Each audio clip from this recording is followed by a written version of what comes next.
have developed speed, but we have shut ourselves in. Machinery that gives abundance has left us in want. We think too much and feel too little. More than machinery, we need humanity. We know the air is unfit to breathe and our food is unfit to eat.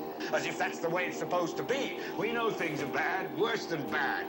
They're crazy. Silence! The great and powerful Oz knows why you have come.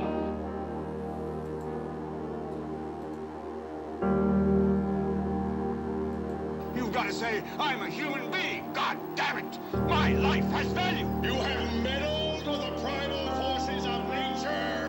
Don't give yourselves to brutes, men who despise you, enslave you, who regiment your lives, tell you what to do, what to think, or what to feel, who drill you, diet you, treat you like cattle, use you as cannon fodder. Don't give yourselves to these unnatural men with machine minds and machine hearts.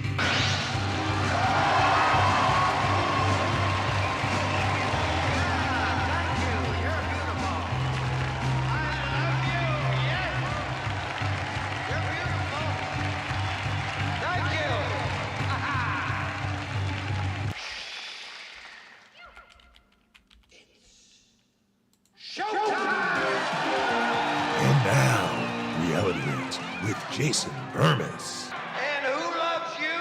And who do you love? Hey everybody, Jason Bermas here. So here's the deal. I got hit up by Matt Baker recently. I should probably do this out. He's supposed to be logged in 8 minutes ago. He's not. It's supposed to be running the space concurrently. So the way we're going to do that is the spaces only work through the phone. So as Baker was supposed to come on the show, I hope he didn't think we were doing it at 12:30.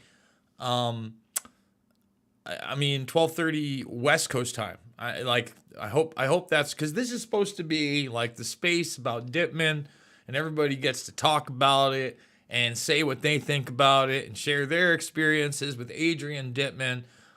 In my mind, obviously a surrogate of some sort to propagandize Elon Musk. So I don't know.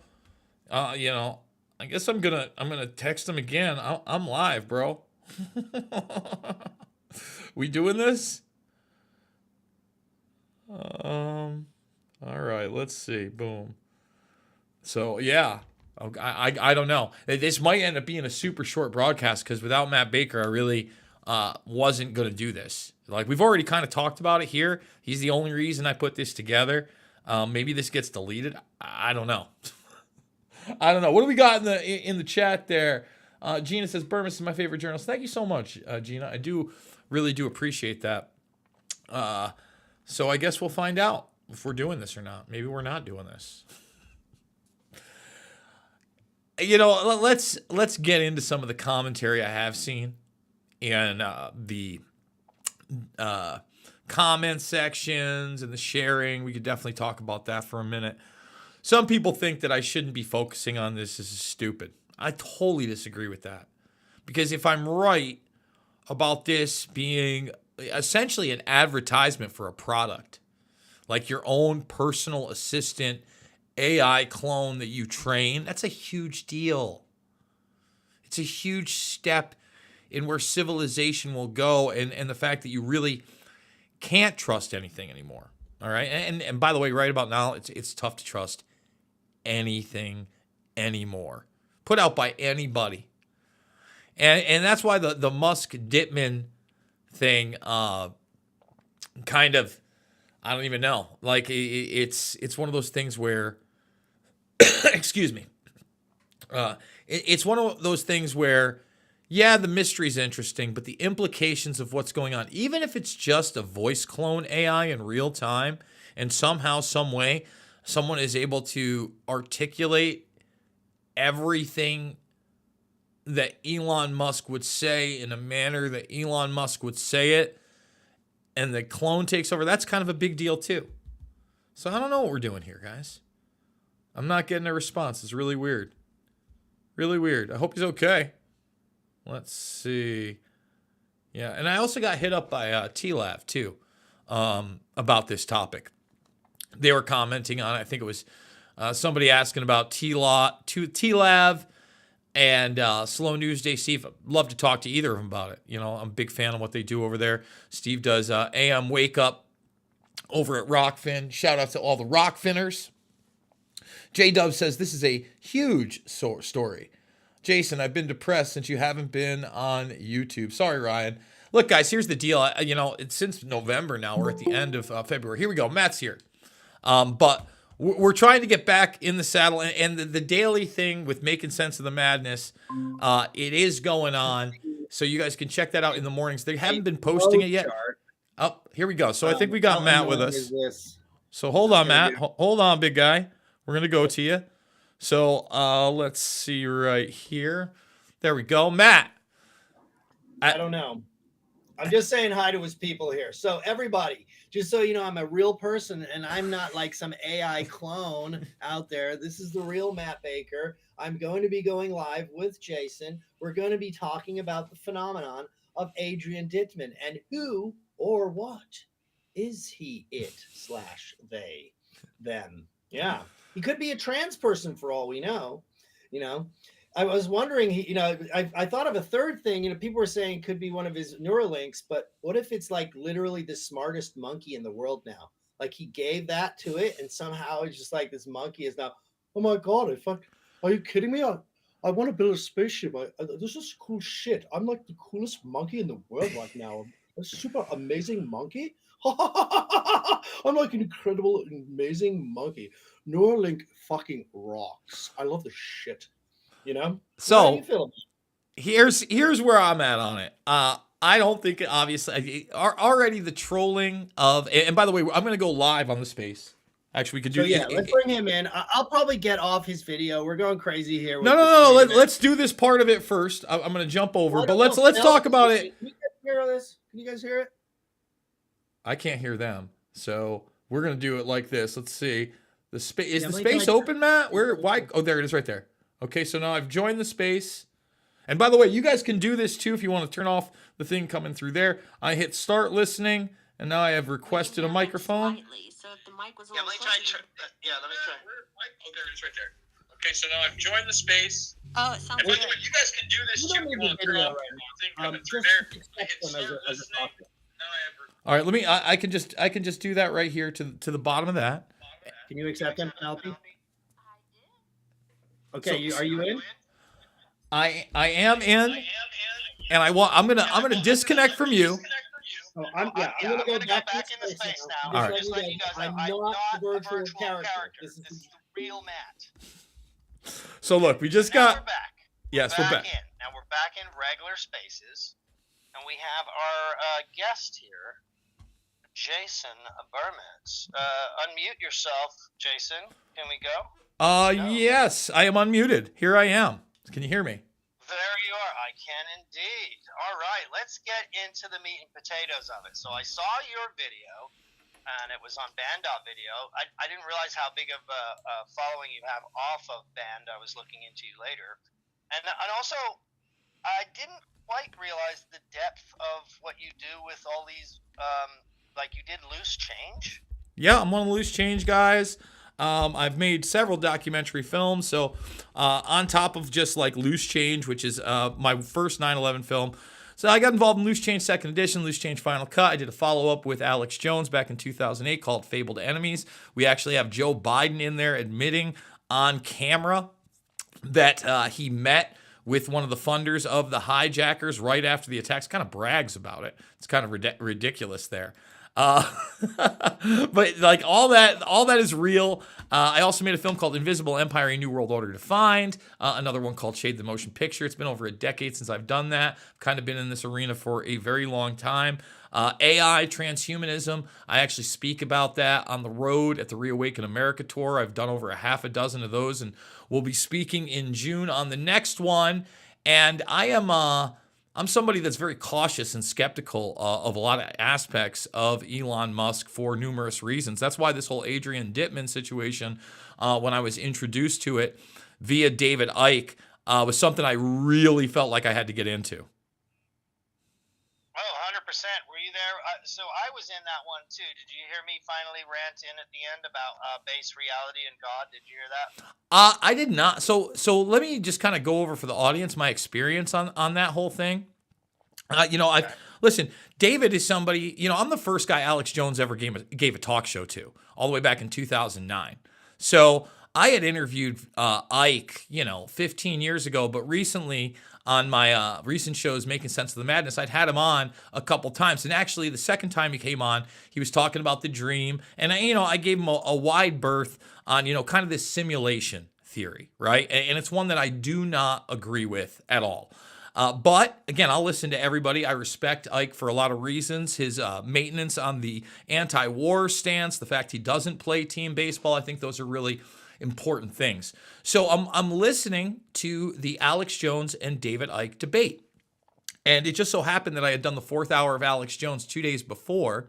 And Ike had brought up the point that Musk recently on Twitter had called for a carbon tax to solve global warming.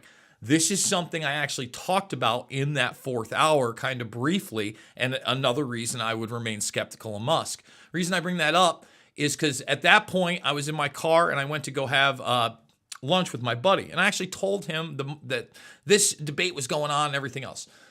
I get out of lunch and I turn it back on and I hear what I think is a pre-recording of Elon Musk discussing the simulation theory in regards to David Icke.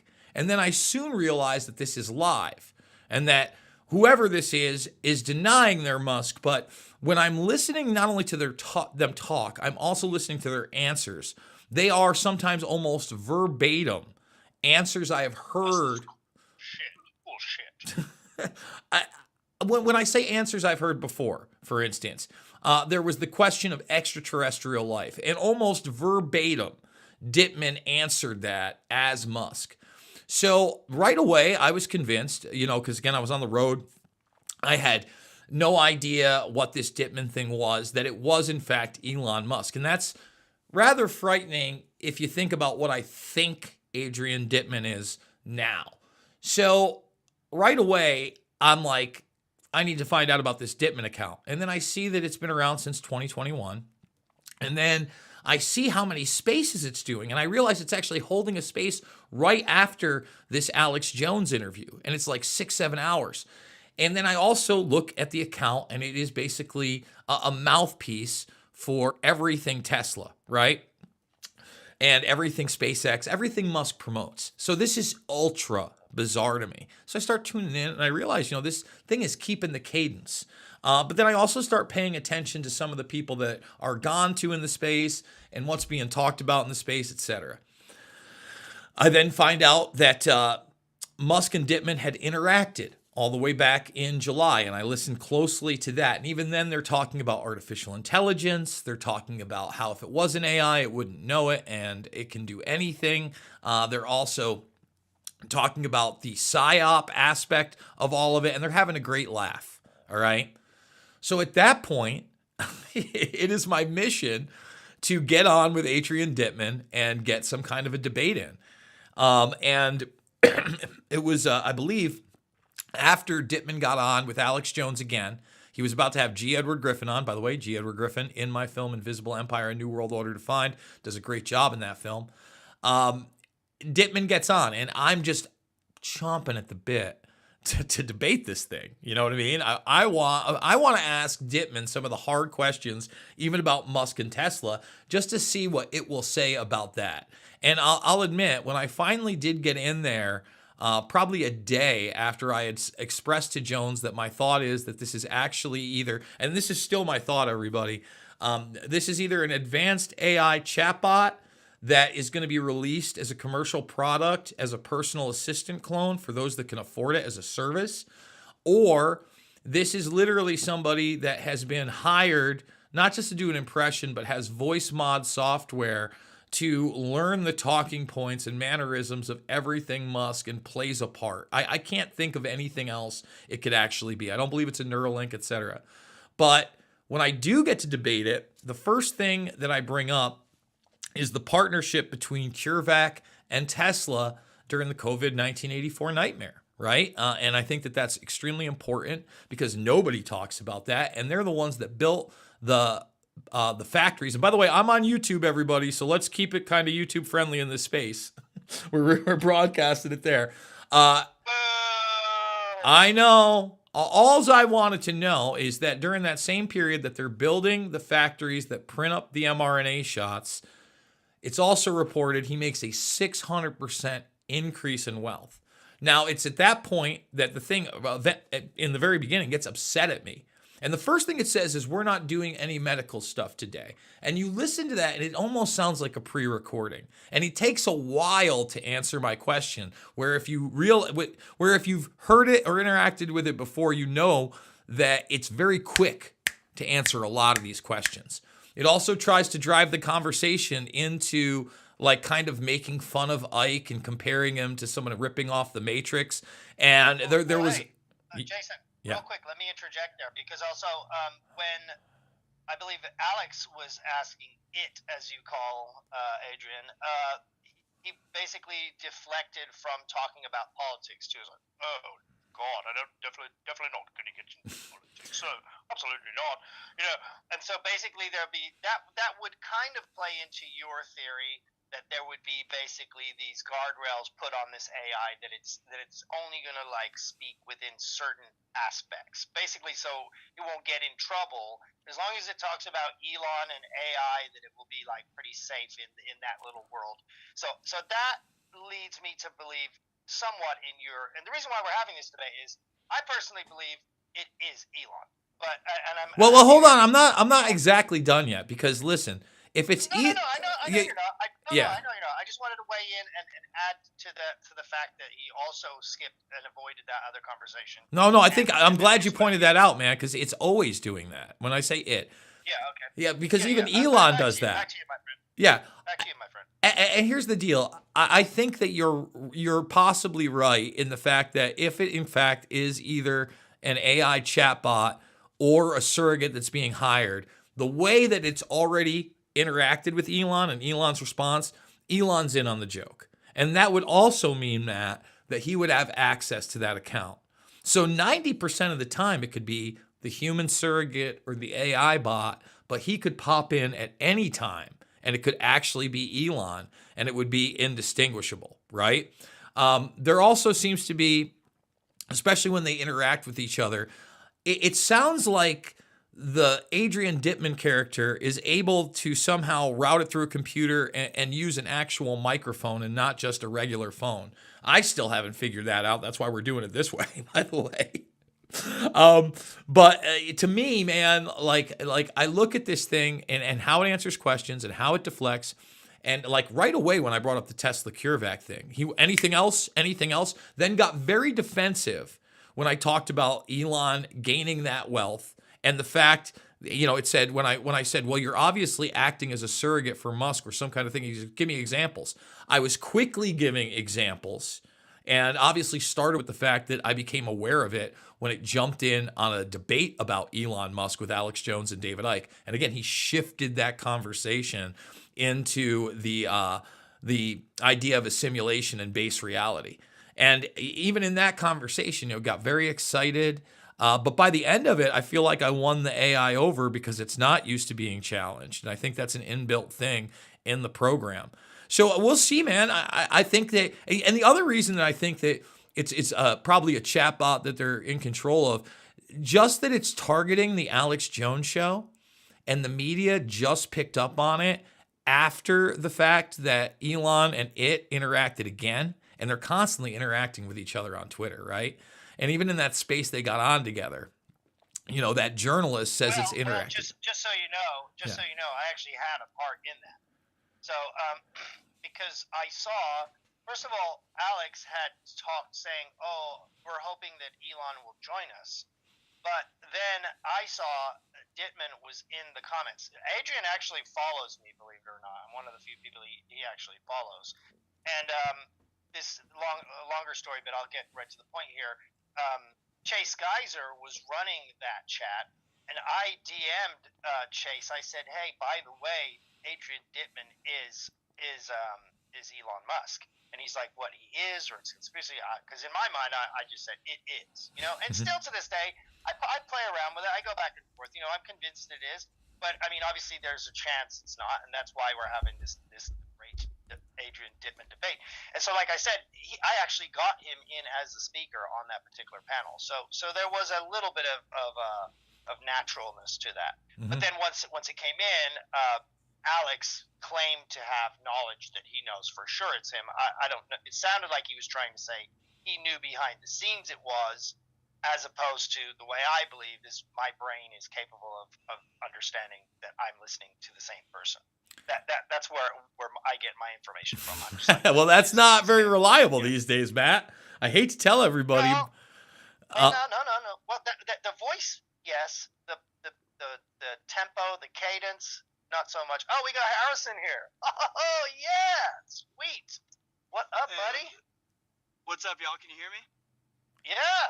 Cool, man. We're just getting into it now. Jason's just breaking down his whole his go around with Adrien. I don't want to get too fragmented right here. Should we go back to you to let you finish? No. I would love, Harrison has been doing this a really long time. Obviously, he's witnessed a lot of the interactions with Adrien Dittmann. I can only imagine what's being talked about behind the scenes. Let's get his take. 1 second. Before we do that, Harrison, my buddy old pal, we need a lot more people in this space. I want every single human or AI chatbot to push that little share button and go ahead and share it and invite some people in, because this is going to be very interesting. We've got Harrison Smith in Force. We've got Jason Bermas. We've got Adam King. We've got Penelope. We've got Derek Boros is in here. We've got Wars of Info. We've got a lot of big people. This is going to be fun. Matt, my buddy's here too. A lot of great people. Share. Please share. Please share that button. Let's get some people in here. Let's make this monumental and Harrison go. Yeah, thanks. I'm glad it just started. I wasn't sure if I was coming on the end or not. But I wish I knew more about Adrien Dittmann. It is a fascinating mystery. I mean, it literally feels like something you'd read in a novel of some sort, like the world's richest man and his AI avatar clone. I thought from the beginning that it was either Elon, or it was like just an extremely talented impersonator, like human impersonator.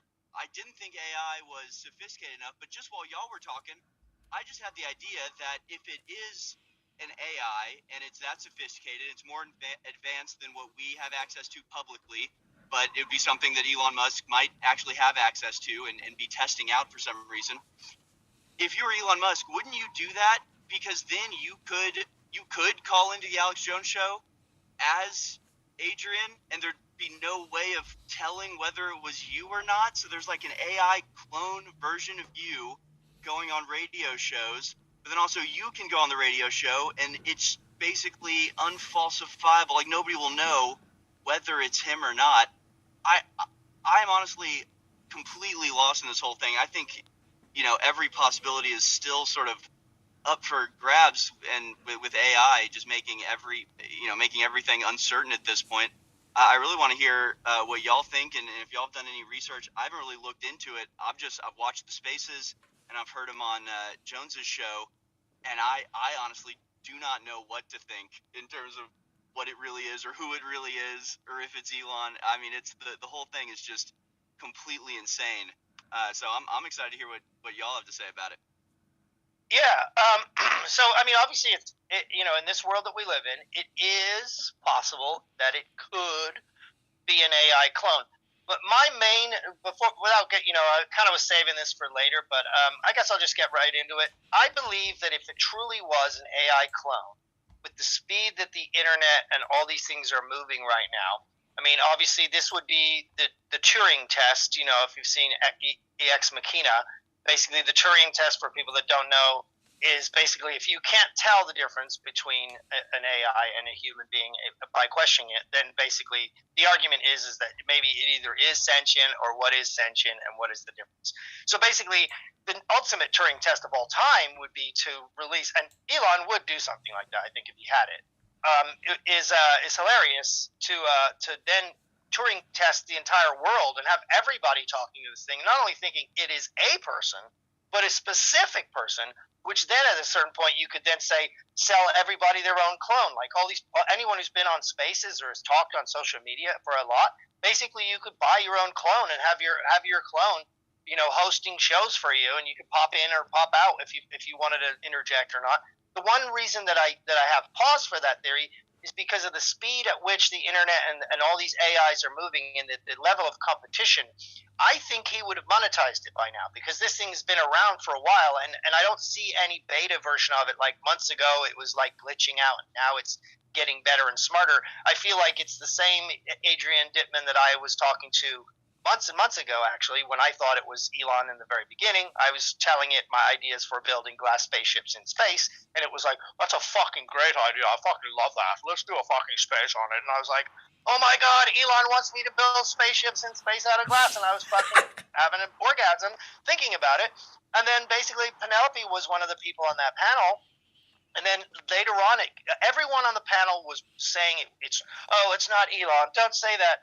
And it was kind of this weird inside joke that it's like, I felt like they all knew it was, but they didn't want to blow the cover so they could be in the inside click of it all. So anyway, the point I'm trying to make on that one particular avenue in the flow chart is, if it is an AI, I believe he would be monetizing it already, because by letting it out to this level, the competition would be right on his heels.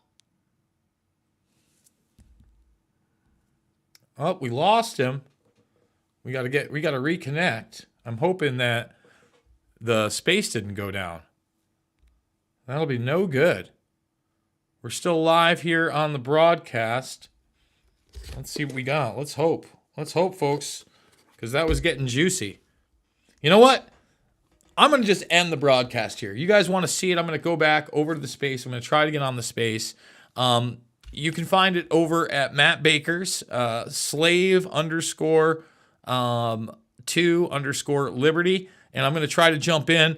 Let's hope that space didn't just end. I love you guys. The links are down below. I wish I had more news on Making Sense of the Madness. I actually interviewed Jacob Angeli Chansley, the QAnon shaman, for an hour today. It was a really fun interview. You probably want to see that. I love you guys. I'll see you on the flip side.